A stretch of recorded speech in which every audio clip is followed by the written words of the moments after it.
ठरलं तर मग या मालिकेच्या पुढील काही येणाऱ्या भागांचे अपडेट जाणून घेऊया आपल्या आजच्या या व्हिडिओमध्ये।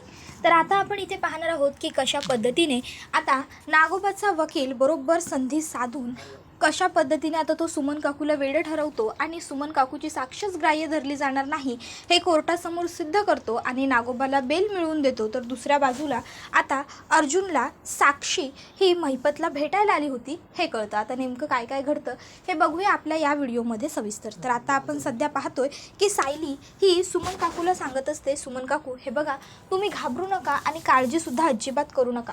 कोर्टात तिथे आम्ही सगळेच तुमच्याबरोबर असणार आहोत, त्यामुळे नागराज काका तुमच्या केसाला सुद्धा हात लावू शकणार नाहीयेत, त्यामुळे तुम्हाला काळजी करण्याची काहीही गरज नाहीये। तिथे आम्ही सगळेच असू तुमच्या सोबत, तुमच्या आसपास, कळतंय ना तुम्हाला। आणि तिथे कुणालाही बघून घाबरू नका, उत्तरं देताना बिथरू नका, उत्तरं देताना अगदी कॉन्फिडेंटली उत्तरं द्या। राहील ना लक्षात सुमन काकू हे तुमच्या? कराल ना असं? सुमन काकू म्हणते, सायली तू काहीच काळजी करू नकोस, तू आणि अर्जुनने जे आणि जसं सांगितलंय मी सगळं तसंच करेन। अर्जुन म्हणतो, हे बघ सुमन काकू, तुझी एक चूकसुद्धा आपल्याला खूप महागात पडू शकते, कारण तू एखादं जरी उत्तर पाठीपुढे दिलंस ना तरी लगेचच आपल्याला समोरचा जो कोणी वकील असेल तो क्रॉस क्वेश्चन करायला सुरुवात करेल आणि मग मात्र कदाचित तुला क्रॉस क्वेश्चन विचारल्यानंतर उत्तरं द्यायला जरा अवघड जाईल, त्यामुळे प्लीज लक्षात घे, तुला उत्तरं व्यवस्थित द्यायचे। त्यावर सुमन काकू म्हणते, हो अर्जुन, मी माझ्या बाजूने 100% पूर्ण प्रयत्न करेन की मी उत्तरं व्यवस्थित देईन। त्यावर अर्जुन तिला सांगतो, आणि एक गोष्ट लक्षात घे, तुला एखादं उत्तर सुचत नसेल म्हणण्यापेक्षा आठवत नसेल किंवा म्हणजे काय बोलू इथे हे जर तुला वेळ लागत असेल ठरवायला तर थोडा वेळ घे, आठव आणि मग बोल। त्यावर सुमन काकू म्हणते, हो अर्जुन, तू जे जसं सांगितलंयस ना मी ते तसंच सगळं लक्षात ठेवेन आणि व्यवस्थित फॉलो करेन, काळजी करू नको, मी सगळं नीट मॅनेज करेन, मी कुठल्याही पद्धतीची चूक करणार नाही आहे, काहीही झालं तरी यांना आता मी सुटू देणार नाही आहे। त्याबरोबर सायली म्हणते, हाच दांडगा विश्वास तुमच्या मनात शेवटपर्यंत राहू दे सुमन काकू, मग बघा आपण कशी नागराज काकांना त्यांच्या प्रत्येक पापाची शिक्षा मिळवून देत होते। नागराज काकांना वाटतंय की ते हे एवढं सगळं करून सुटून जातील, पण नाही, आपण नागराज काकांना इतक्या सहजासहजी या सगळ्यातून सुटू नाही द्यायचं। नागराज काकांना आपण चांगली अद्दल घडवायची, त्यांना शेवटी कळायला पाहिजे की त्यांनी केवढी मोठी चूक केली आहे ते। त्याबरोबर मग आता लगेचच अर्जुन, सायली, सुमन काकू सगळेच जण कोर्टात पोहोचलेले असतात। कोर्टात आल्याच्या नंतर मग आता अर्जुन हा पुन्हा एकदा सुमन काकूला विचारतो, सुमन काकू तू कम्फर्टेबल आहेस ना? सुमन काकू होकार देते। मग अर्जुनने आता कारवाईला सुरुवात केलेली असते।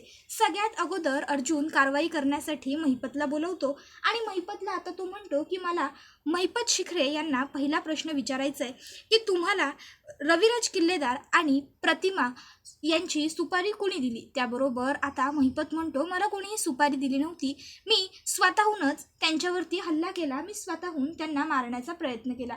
त्यावर अर्जुन म्हणतो, स्वतःहून तुम्ही त्यांच्यावरती बळजबरीने हल्ला केलात का? त्यावर महिपत म्हणतो, बळजबरीने महिपत शिखरे कुठलंच काम करत नाही। अर्जुन म्हणतो, जर बळजबरीने तू कुठलंच काम करत नाहीस तर मग महिपत तू रविराज किल्लेदार आणि प्रतिमा किल्लेदार यांच्यावरती हल्ला का केलास? तू त्यांना मारण्याचा प्रयत्न का केलास? तुला काय गरज होती त्यांना मारायची किंवा त्यांच्या जीवावर उठायची? त्यावर महिपत म्हणतो, मला सांगा साहेब, रविराज किल्लेदार पेशाने कोण आहेत? त्याबरोबर अर्जुन म्हणतो, विचारलेल्या प्रश्नाची उत्तरं देणं तुझं काम आहे, क्रॉस क्वेश्चन करणं माझं काम आहे, विचारलेल्या प्रश्नांची फक्त उत्तरं दे, तू का केलंस हे सगळं तेवढं फक्त सांग। त्यावर तो म्हणतो, बरं तुम्ही म्हणताय ना तुम्हाला सोप्या भाषेत उत्तर हवं आहे, तर तुम्हाला सोप्या भाषेत सांगतो, मी पेशानं गुंडा आणि ते रविराज साहेब पेशानं वकील, मग एका वकिलामध्ये आणि एका गुंड्यामध्ये जे काही असू शकतं तेच आम्हा दोघांमध्ये होतं। आमच्या दोघांमध्ये वाद होता, एकदा त्यांनी माझ्या एका माणसाला शिक्षा मिळवून दिली होती, ह्याचाच रोष माझ्या मनात होता आणि तोच राग काढण्यासाठी मी त्या दिवशी त्यांच्या गाडीचा अपघात घडवून आणला होता, या उपर मी तुम्हाला काही सांगू शकत नाही। त्यानंतर मग आता अर्जुन हा म्हणतो, ठीक आहे, आता मला सुमन किल्लेदार, नागराज किल्लेदार यांच्या बायकोला इथे बोलवण्याची परवानगी हवी। अर्जुनला परवानगी मिळते। अर्जुन सुमन काकूला सांगतो, सुमन काकू कोर्टासमोर त्या दिवशी जे काही घडलं होतं ते सगळं खरं सांगते। त्याबरोबर मग सुमन काकू सांगायला सुरुवात करते, मी वेडी असल्याचं नाटक केलं होतं आणि मग मी रवी राजभाऊजी, प्रतिमा ताई आणि नागराज ह्या चौघांसमोरही वेडी आहे असंच भासवत होते. त्यामुळे यांना वाटलं की माझी स्मृती गेली आहे, यांनी मला सगळं खरं सांगितलं तरीही मी कोणासमोर काहीही बोलू शकणार नाही आणि मी जरी काही सांगितलं तरी माझ्यावर कोणी विश्वास ठेवणार नाही. म्हणून यांनी त्या दिवशी माझ्यासमोर सर्व गोष्टींची कबुली दिली आणि यांनीच सांगितलं की तो अपघात यांनीच घडवून आणला होता आणि मी याचा व्हिडिओसुद्धा बनवला होता. त्यावेळी आमच्या घरामध्ये फक्त मी आणि माझा नवरा आम्ही दोघंच माणसं होतो. त्याबरोबर आता नागराजचा वकील क्रॉस क्वेश्चन करायला उठतो आणि तो म्हणतो की पहिली गोष्ट, मॅडम मला एक गोष्ट क्लिअर कराल का?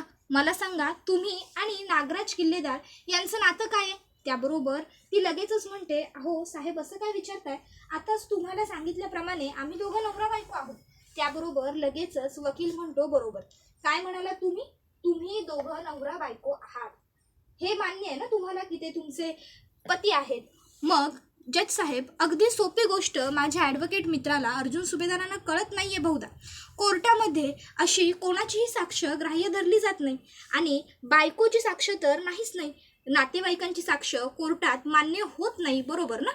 त्याबरोबर मग आता अर्जुन म्हणत असतो, पण माझ्या अशिलाने व्हिडिओसुद्धा शूट केला आहे. त्याबरोबर आता लगेचच ॲडव्होकेट म्हणायला लागतात, एक मिनटं ॲडव्होकेट अर्जुन सुभेदार प्लीज थांबा, माझं बोलणं अजून पूर्ण झालेलं नाही आहे. तर सुमन किल्लेदार, तुम्ही मला आणखीन काय काय सांगू शकता?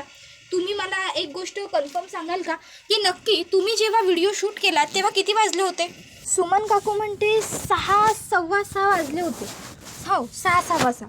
त्याबरोबर आता लगेचच वकील साहेब म्हणतात, नाही सुमन किल्लेदार, नाही, 6 की 6:15, तुम्हाला ॲक्युरेट टायमिंग सांगावं लागेल. त्यावर सुमन काकू म्हणते, हे बघा ॲक्युरेट टायमिंग तर मला नाही लक्षात आहे, पण 6, 6:15चाच वेळ होता, कारण वहिनी भाजी आणायला गेल्या होत्या. त्यावर मग लगेचच वकील साहेब म्हणतात 6, 6:15. बरं, मला सांगा तुम्ही नागराज किल्लेदारांच्या कुठल्या बाजूला उभे होतात? त्यावर ती म्हणते उजव्या. त्याबरोबर लगेचच वकील म्हणतो, नाही पण मगाशी तुम्ही डाव्या म्हणालात. त्यावरती म्हणते, नाही उजव्या. वकील म्हणतो, तुम्ही डाव्या म्हणाला होतात, आता तुम्ही उजव्या म्हणताय, तुम्ही खोटं बोलताय याचा अर्थ. आता मग मात्र सुमन गडबडते आणि म्हणते, मग असेल मी डाव्या बाजूला उभी, माझ्या लक्षात नाही आहे. त्याबरोबर लगेचच आता वकील म्हणतो, पॉईंट बी नोटेड मिलॉर्ड, जर यांच्या लक्षात साध्या होत्या हे नाही आहे, जर त्या कॉन्फिडेंटली ही गोष्ट सांगू शकत नाही आहेत, तर त्या कॉन्फिडेंटली सांगतायत की त्यांना नागराज किल्लेदारांनी किडनॅप केलं होतं किंवा ती सुपारी नागराज किल्लेदारांनी दिली आहे, हे सगळं त्यांनी त्यांच्यासमोर कबूल केलं आहे वगैरे. आपण ह्या सर्व गोष्टीवर कसा विश्वास ठेवू शकतो? डॉक्टरांनी निदान केलेलं आहे की यांना वेड्याचे झटके येतात किंवा ह्या वेड्या आहेत, आणि जर ह्या वेड्या आहेत हे आपल्यासमोर आधीच सिद्ध झालं आहे, तर आपण यांच्यावरती विश्वास ठेवून किंवा यांची साक्ष घेऊन कोर्टाचा आणि आपला सगळ्यांचाच वेळ वाया घालवतोय. त्यामुळे मला वाटत नाही की यांची साक्ष आपण घेतली पाहिजे किंवा ग्राह्य धरली पाहिजे. मी माननीय कोर्टाला विनंती करतो की सुमन किल्लेदार यांची कुठलीही साक्ष ग्राह्य धरू नका. सुमन म्हणते, अहो पण मी जो व्हिडिओ बनवलाय तो व्हिडिओ तर खरा आहे ना, आणि मला काहीही झालेलं नाहीये, मी वेडी नाहीये, मी खरंच सांगते. अहो मी वेडी नाहीये. तुम्हाला का वाटतंय साहेब मी वेडी आहे म्हणून? मी वेडी नाहीये. मी वेडी असण्याचं नाटक केलं होतं, कारण माझ्या नवऱ्याचं सत्य मला सगळ्या जगासमोर आणायचं होतं. मी खरं बोलते, मी वेडी नाहीये. हो मी वेडी नाहीये. आता सुमन काकू मी वेडी नाहीये जोर जोराने सांगत असते कोर्टासमोर, आणि त्याच वेळी सुमन काकूचं बीपी लो होतं आणि त्यामुळे सुमन काकूला घेरी यायला लागते, आणि त्यामुळे मग आता लगेचच वकील साहेब म्हणतात, बघा सुमन किल्लेदार यांना चक्कर सुद्धा येते. मग तरी आता सिद्ध होतंय ना की त्यांना वेड्याचे झटके येतात, ते हायपर झाल्या आणि त्यामुळेच त्यांना चक्कर आली. त्यावेळी सायली सुमन काकूला आधार देते आणि खाली घेऊन येते. तर आता जज साहेब हे सुनावणी करणार असतात आणि ते सुनावणीमध्ये नागोबाला कारावास सुनावणार असतात, कस्टडी देणार असतात, जोपर्यंत सर्व गोष्टी खुलासा येत नाही तोवर. पण आता बरोबर नागोबाचा वकील हुशारीने नागोबाला बेल मिळवून देतो. तो म्हणतो की जर अजून हा व्हिडिओ खरा आहे की खोटा हे कोर्टासमोर सिद्धच झालेलं नाही आहे, तर तोपर्यंत माझ्या अशिलाला तुरुंगवास देणं याचा अर्थ माझ्या अशिलाला निर्दोष असतानाही शिक्षा देण्यासारखं आहे. आणि पोलिशी खाक्याचा त्याचबरोबर कोर्टाचा असा नियम आहे, ब्रीदवाक्य आहे की 100 अपराधी सुटले तरी चालतील, पण एका निरपराध व्यक्तीला शिक्षा होता कामा नये. आता ही गोष्ट लक्षात ठेवूनच जज साहेब तुम्ही निकाल द्यावा एवढीच मी कोर्टाला विनंती करतो. आणि मग कोर्टाचा सुद्धा नाईलाज होतो आणि कोर्ट आता नागोबाला सुटका देतं, बेल देतं आणि त्याच्यानंतर आता मग मात्र रविराज काका आणि अर्जुनला खूपच जास्त राग आलेला असतो. तर आता अर्जुन म्हणतो, सिनियर आता काय करायचं आपण? रविराज काका म्हणतात, सगळ्यात अगोदर आता अर्जुन आपण पोलीस स्टेशनला जायचं. पोलीस स्टेशनला जाऊन आपण पहिलं हे तपासूया की नक्की हा वकील कसा काय नागराजपर्यंत पोहोचला, नक्की ह्या वकिलाला काय गरज आहे नागराजची मदत करण्याची, हे सगळं आपण बघूया.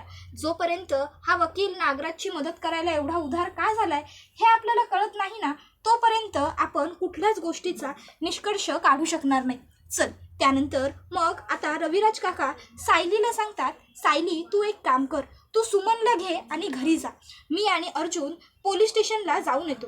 सायली म्हणते, रविराज काका मला काय वाटतं, आत्ता जर आपण सगळेच घरी गेलो तर, नाही म्हणजे थोड्या वेळानंतर तुम्ही आणि हे दोघंजणही जा की पोलीस स्टेशनला, पण सध्या आपण सगळे घरी जाऊया. पण अर्जुन म्हणतो, नाही नको बायको, सिनियर जे बोलतोय ते बरोबर आहे. आता लवकरात लवकर पहिलं जाऊन नागराज काकाला वकील नेमकी कशी काय म्हणजे हे झालं हे बघितलं पाहिजे. हा वकील नेमका कोण आहे हे मला कळायलाच हवं, त्याच्याशिवाय मला पुढचे धागेदोरे जोडता येणार नाही. सिनियर चल आपण निघूया. त्यानंतर आता अर्जुन आणि रविराज काका पोलीस स्टेशनला आलेले असतात आणि पोलीस स्टेशनमध्ये येऊन आता ते नागराजला वकील कसा मिळाला याबद्दल इन्स्पेक्टर सावंतांना विचारतात. सरकारी वकील दिला आहे का त्यांना? त्याबरोबर इन्स्पेक्टर सावंत म्हणतात, नाही नाही, त्यांना सरकारी वकील आम्ही दिलेला नाही आहे, तर उलट एक वकील आले होते साहेब आणि त्यांनी स्वतःहूनच आम्हाला नागराज किल्लेदारांचे ते वकील आहेत आणि त्यांना नागराज किल्लेदारांना भेटायचं आहे असं सांगितलं. त्याशिवाय त्यांच्याकडे कोर्टाची परवानगीसुद्धा होती नागराज किल्लेदारांना भेटण्याची, त्यामुळे मग आम्ही त्यांना नाही थांबवू शकलो. आणि इतकंच काय तर थोडे दिवसापूर्वी एक मॅडमसुद्धा आल्या होत्या, विशाखा ॲडव्होकेट विशाखा, आणि त्यांनीसुद्धा येऊन महिपतला भेटण्याची परवानगी मागितली होती आणि आम्ही त्यांना ती दिलीही होती. विशाखा म्हणून एक मॅडम आल्या होत्या, त्या महिपतला भेटल्या आणि काल हे जे साहेब आले ते नागराजला भेटले. त्याबरोबर अर्जुन म्हणतो, एखाद्या वेळी नागराजला एखादा वकील भेटायला येऊ शकतो, कारण नागराज काकाचं सर्व जे काही होतं ते मीडियाने पब्लिक केलं होतं की नागराज काका स्वतःच्याच भावाच्या जीवावर उठला वगैरे. पण ही जी विशाखा म्हणून वकील आहे, ह्या विशाखाला इथे महिपत आहे किंवा महिपतला इथे जेल झाली आहे हे कसं कळलं आणि ती महिपतला भेटायला का आली असेल, महिपतकडे नेमकं तिचं काय काम असेल किंवा महिपत बरोबर तिचं काय रिलेशन असेल, वकील महिपतला भेटायला का आली असेल. आता अर्जुनला हा प्रश्न पडलेला असतो आणि त्यामुळे आता अर्जुन हा टेन्स होतो, कारण त्याला सुचत नसतं त्याच्या प्रश्नाचं उत्तर. मग आता अर्जुन हा पोलिसांना रिक्वेस्ट करतो की आपण प्लीज तुमचं CCTV चेक केलं तर चालेल का? त्याबरोबर इन्स्पेक्टर साहेब येस ऑफकोर्स असं सांगतात. त्यानंतर मग अर्जुन CCTV चेक करायला घेतो आणि CCTVमध्ये आता ती विशाखा अर्जुनला दिसते. आता ती विशाखा अर्जुनला दिसल्याबरोबर अर्जुनला डाऊट येतो की ह्या मुलीला मी या आधीसुद्धा कुठेतरी कधीतरी पाहिलं आहे. आता नेमकं हिला कुठे पाहिलं आहे हे अर्जुनला आठवत नसतं आणि मग अर्जुन त्या मुलीच्या चेहऱ्यावरती जितका जमेल तितका झूम करा असं हवालदार साहेबांना सांगतो. त्याबरोबर हवालदार झूम करतात आणि मग अर्जुनला कळतं की कदाचित ही साक्षीच आहे. तर दुसऱ्या बाजूला आता नागराजची ज्या वकिलाने बेल केलेली असते, नागराज त्या वकिलाकडे येतो आणि त्या वकिलाला नागराज विचारतो की तुम्ही मला का सोडवलं, नेमका तुमचा मोटिव्ह काय आहे? त्याबरोबर लगेचच तो वकील मोठमोठ्याने हसतो. नागराज म्हणतो, साहेब मी विनोद तर करत नाही आहे, मी तुम्हाला काहीतरी सिरियसलीच विचारतोय, सांगा ना तुम्ही मला का सोडवलं, मला सोडवण्यामागे तुमचा काय हेतू होता? त्याबरोबर समोरचा जो वकील असतो तो नागराजला म्हणतो, शत्रूचा शत्रू आपला मित्र असतो, माहिती असेलच तुम्हाला नागराज किल्लेदार. त्यावर नागराज म्हणतो, साहेब तुम्हाला जे बोलायचं असेल ते प्लीज स्पष्ट बोला. त्याबरोबर मग तो म्हणत असतो, तुमचे शत्रू ॲडव्होकेट रविराज किल्लेदार आणि ॲडव्होकेट अर्जुन सुभेदार आहेत, बरोबर? त्यावर नागराज म्हणतो, हो बरोबर, पण म्हणजे त्याचा तुमच्याशी काय संबंध? त्याबरोबर आता वकील साहेब सांगतात, त्याचा माझ्याशीच तर संबंध आहे, कारण माझेसुद्धा ते दोनच शत्रू आहेत. त्याबरोबर नागराज विचारतो, मला समजलं नाही, तुम्ही जरा उलगडून सांगाल का? त्याबरोबर आता ते वकील साहेब सांगतात की मी ॲडव्होकेट होतो पहिल्यापासून, आजपर्यंत कुठलीही केस मी हरलो नव्हतो असा माझासुद्धा रेकॉर्ड होता, पण ॲडव्होकेट अर्जुन सुभेदारने आणि ॲडव्होकेट रविराज किल्लेदारने माझा हा पण मोडला आणि मला त्या दोघांनी मिळून एका केसमध्ये हरवला. त्यानंतर माझा रेट पडला आणि म्हणूनच मला आता काहीही करून त्या दोघांना एकत्र ह्या केसमध्ये हरवायचं आहे. कालांतरानंतर ॲडव्होकेट रविराज किल्लेदार आणि अर्जुन सुभेदार वेगळे झाले. त्यामुळे त्यांना एकत्र हरवण्यात जी मजा आहे ती मजा निघून गेली. पण आता तुम्हाला हरवण्यासाठी ते दोघंजण एकत्र आले. त्यामुळे तुम्हाला जिंकवण्यासाठी मी आलो आहे, समजलं ना? तर दुसऱ्या बाजूला आता सायली अर्जुनला विचारत असते की काय झालं तिकडे. त्यावर अर्जुन सांगत असतो की कळालंय मला तो वकील कोण आहे ते. त्यावर मग सायली म्हणते कोण आहे तो वकील आणि का तो नागराज काकांच्या बाजूने केस लढतोय. मग अर्जुन सांगतो 6-7 वर्षापूर्वीची सायली ही गोष्ट आहे. त्यावेळी ह्या वकिलाला मी आणि सिनियरने मिळून एका केसमध्ये हरवलं होतं. ती एका फ्रॉड माणसाची केस होती आणि त्याच्यात त्या वकिलाला जिंकायचं होतं आणि त्यावेळी आम्ही त्याला हरवला. त्याच गोष्टीचा राग काढण्यासाठी आम्हाला हरवण्यासाठी त्याने हा ट्रॅप रचलाय. त्यावर सायली म्हणते मग आता अहो तुम्ही आता काय कराल, म्हणजे ही केससुद्धा कॉम्प्लिकेटेड होईल का आता आपल्यासाठी. त्याबरोबर अर्जुन म्हणतो नाही तसं काही होणार नाही, कारण त्याने जरी रविराज काका आणि प्रतिमा आत्याच्या अपघाताच्या केसमधनं नागराज काकाला बेल मिळवून दिलेली असली तरी नागराज काकाने सुमन काकूचा छळ केला आहे या गोष्टीसाठी तर कोर्ट त्याला माफ नाही करणार. त्यावर मग लगेचच चैतन्य म्हणतो हो अर्जुन ही गोष्ट तू बरोबर बोललास, पण मग त्यासाठी आपल्याला लवकरात लवकर केस फाईल करावी लागेल. एकदा का आपण केस फाईल केली की मग काही नागराज काका सुटू शकणार नाही आणि तो वकील पुन्हा एकदा हरणार. अर्जुन म्हणतो चूक करतोयस चैतन्य, कधीच अपोनंट वकिला कमी समजायचं नाही. कधी एखादा डाव पलटेल आणि अख्खीच्या अख्खी बाजी फिरेल ना हे सांगता येत नाही. त्यामुळे काहीही झालं, कितीही काहीही असलं तरी समोरच्याला कमी लेखायचं नाही. त्याबरोबर चैतन्य म्हणतो सॉरी यार अर्जुन, मी ही गोष्ट यापुढे कायमच लक्षात ठेवेन आणि यापुढे कधीच मी माझ्या अपोनंटला कमी समजणार नाही.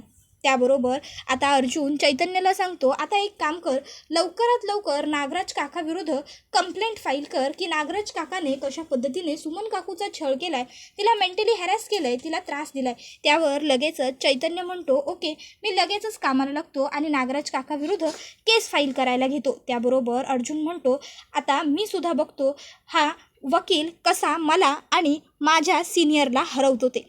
त्याबरोबर आता सायली म्हणते काळजी करूच नका, तुम्ही हरणं शक्य नाही आहे. अहो आजपर्यंत तुम्हाला हरवणं कोणाला शक्य झालं आहे का की आज हा काल कुठचा आलेला वकील तुम्हाला हरवणार आहे. एवढ्या मोठ्या ॲडव्होकेट दामिनी देशमुखसारख्या वकिलाला तर तुम्ही हरवलं आहे, तुम्ही जिंकणार, माझा विश्वास आहे पूर्ण तुमच्यावर.